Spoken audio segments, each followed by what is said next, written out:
عزتمندو تاسو مخکې ما د قرآن صحیحه تلاوت کړه. الله رب العزت په دې کې فرمایي انما المؤمنون اخوة فاصلحوا بین اخویکم. دا مؤمنان خپلو کې رونه دي، نو انسان دې کله دې په منځ کې څه داسې خبره راشي فاصلحوا بین اخویکم،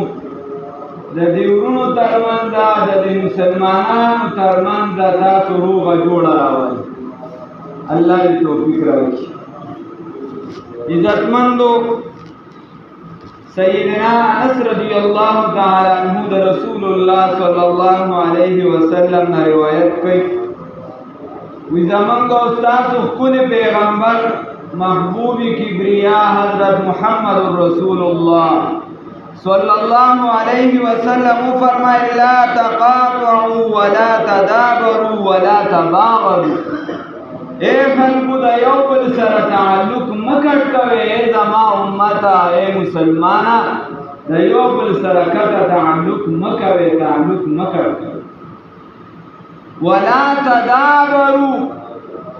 یو بل تشاګانې مګرځئ، پس شا یو بل پس ملګیا کیږي.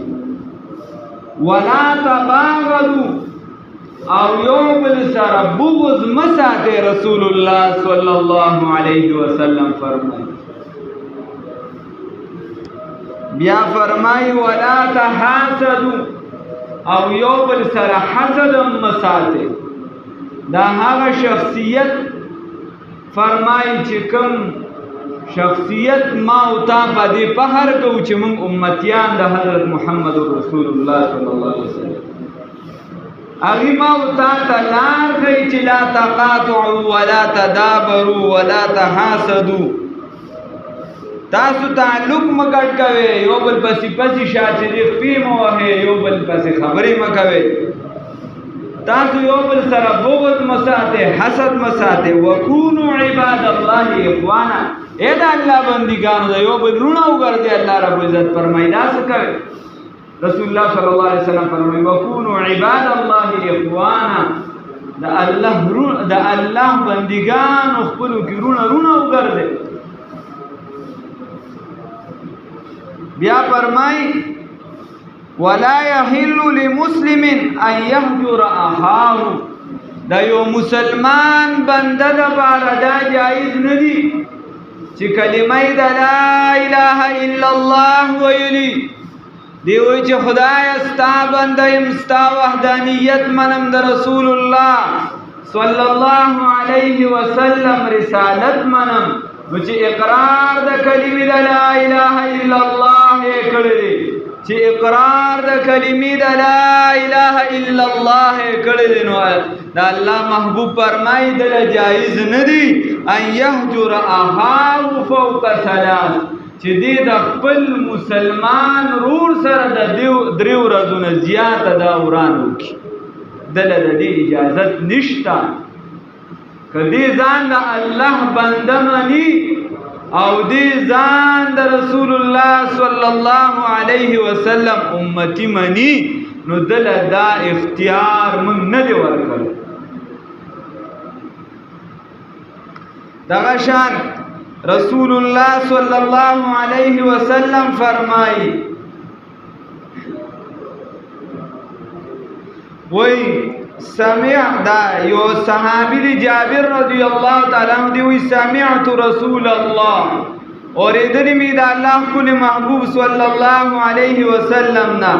یقول جی اغی فرمائل ان الشیطان قد یعس ان یعبده المصلون فی جزیرت العرب. شیطان دا دینا نا امید شو، دا دی خبرنا نا امید شو چی دا آغو تاسوک سجدو کی او بندگیو کی پا جزیرت العرب کی، ولیکن فی التحریش بینہم، لیکن ستاسو پا زڑونو کی بگاڑ او پسات چی دا با پیدا کئی، ستاسو زڑونو کی با بدلون راولی، زڑونو کی با نور سراولی، دا کار بکئی. عزتمندو موږ د خیال وکړو چې زړونو کې یو بل ته رانشي او که څه وي چې هغه د الله د رضا دپاره معاف. د دې وجې زمونږ استاسو ښکلي محبوب رهنما سید الانبیاء والمرسلین حضرت محمد رسول الله صلی الله علیه وسلم فرمائی تعرض الاعمال فی کل اثنین و خمیس. دا اعمال چې دي نو دا پیش کیږي الله ته، اعمال پیش کیږي الله ته د هر ګل په ورځ باندې او د زیارت په ورځ باندې. نو فیغفر الله لكل امرئ منهم، الله هر بنده ته بخښنه کوي چې د الله خوښه شي، د الله خزانې دي، د الله اختیارات دي، الله هر بنده ته بخښنه کوي، هر یو بنده ته بخښنه کوي. لا یشرک بالله شیئا، خو چې د الله سره څوک شریک نه یې ګرځولی ګورې چې الله واحد لا شریک په ذات او په صفات کې مني، نو چې د الله خوښوي نو الله دې ټولو خلکو ته بخښنه کوي. الله دې موږ ته بخښنه وکړي. الا امرأ كانت بينه وبين اخيه شحناء، مگر هغه بنده ته الله بخښنه نه کوي بابا چې کلمې م ویلې ده، د الله سره شریک هم نه ګرځوي، خو د ده او د ده ضرور ترمنځ چې دا شحناء دشمني ده. شحناء هغه دشمنۍ ته ویلی شي، هغه خفګان ته ویلی شي چې هغه د دنیا په سر باندې راشي، د دنیا د څه څیز په سر باندې راشي. نو د الله محبوب صلی الله علیه وسلم فرمای دی بنده ته خدای بخښنه نه کوي. مونږ دې ځان ته سوچو، ځان ته دې لږ سوچ وکړو. نو فیقول ویلی شي اترکو هذین حتی یصطلحا. رسول الله صلی الله علیه وسلم فرمایي او فرمایلی شي دې پرېږدی دواړه پرېږدی ده حتی یصطلحا، تر دې چې خپلو کې روغه وکړي نو بیا به ورته الله بخښنه کوي. چې روغ یې نه یې کړې نو الله ورته بخښنه نه کوي، دې پرېږدی دغه شی. نو ولې د معمولی خفګان دپاره، د معمولی نقصان دپاره، د معمولی پښتو دپاره چې پښتو نه ده خو ما ورته پښتو وایو، د معمولی تکبر او د حسد دپاره ځان د همیشوالي نقصان ته غورځو، د همیشوالي اور ته غورځو چې الله راته بخښنه نه کوي. ولې داسې پکار ده چې یو بل ته د الله د رضا دپاره معافي وکړو او رونه وګرځو څنګه چې رسول الله صلی الله علیه وسلم فرمایي وکونوا عباد الله اخوانا.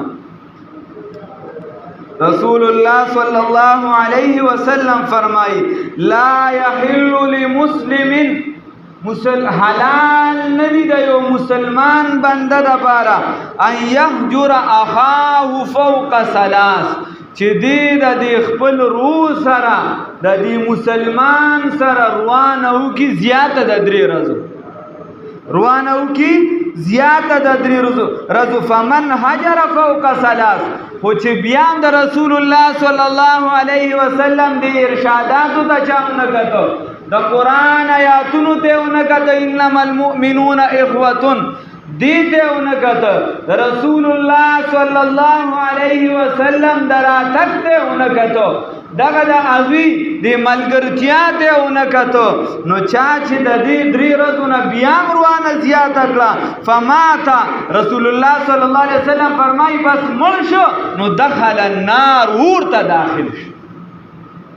اته دونه خپل پیغمبر زما استاد محبوب رهنما زما استاد زړه درمان او زو ته چې به فخر کو صلی الله علیه وسلم غدل ته وای چې بس وړه پریدا کنه داروانه بس تارور دی مسلمان دی کلمه ویلې دا نو بس وړه کنه روغ شور سره ته بیان دا خبره نه مانی نو رسول الله صلی الله علیه وسلم فرمای دخل النار ورته داخل شو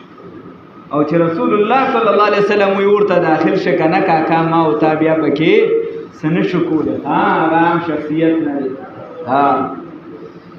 دې وجه رسول الله صلی الله علیه وسلم په یو بل ارشاد کې فرمایي دا یو صحابي دته سلمی ویل شي او نوم یې چې دی حضرت بن ابي حضرت الاسلمي رضی الله تعالی وای ما اوریدلی د نبی کریم صلی الله علیه وسلم دا هغه په من هجر اغاو سنتن من درې ورځې خو خبره وشله چې داینه چادیات کا خو ګناګار دی ورته بداخلي دا بل ارشاد دی فرمای وای کچرتا یو کس روانه وکړه د خپل رور سره سنتن یو کال ور سره روانه وکړه کاکا یو کال مونږ کلونه تیر شي کلونه تیر شي رسول الله صلی الله علیه وسلم د ارشاداتونه یریګم نه دا الله د احکاماتونه یریګم نه آخرت را نه هیر دی نسلونه تباہ کو ورپسې نو وای چې یو کال من هجر اغاو سنتن فهو کسب کی دمه دا یو کال چې د خپل مسلمان سره چاروانه وکړه نو دا څه شو چې د وینې توی کړه کسب کی دمه لکه د وینې چې توی کړه پناه کا چې د چا وینې توی څومره د قتل سخت سزا دک شان ګناه بدته ملاویږي الله دې ساتي سخت گناہ رسول اللہ صلی اللہ علیہ وسلم فرمائی وی دا مومن بندہ دا پر لا یحل لمؤمن ان یهجر دا ټول درته زاغ ارشادات کوي چې د ابو داود شریف او د بخاری او مسلم نه لاندې نیم راکوشي حدیث ته چې په هر کتاب کې راشي هر کتاب کې خو خیر درته د دریو کتابونو لاندې نیم راکوشي رسول الله صلی الله علیه وسلم فرمای یو مسلمان بندله دا جایز ندی چې دی روانه او کې د درې ورځې نه زیاته فإن مرت به ثلاثا نو کو اوس دې په دې درې ورځې کې دا په تیر شو یا دا درې ورځې په دې باندې تیرې دي یا دې په دې باندې تیرې ده په دې ورځې کې نو هغه سره دې ملو شي فليسلم پدې خپل ملګری دي سلام واچي دا چا سره چې رورولي دا کلمې ویلې دا د کورا خلاصان لا خبره چې کور کې راځي شي دا یو نور ځا کوک دي چې په دا کور کې یو بل د دشمنه جوړې کړي هغه ځان لا هغه سخت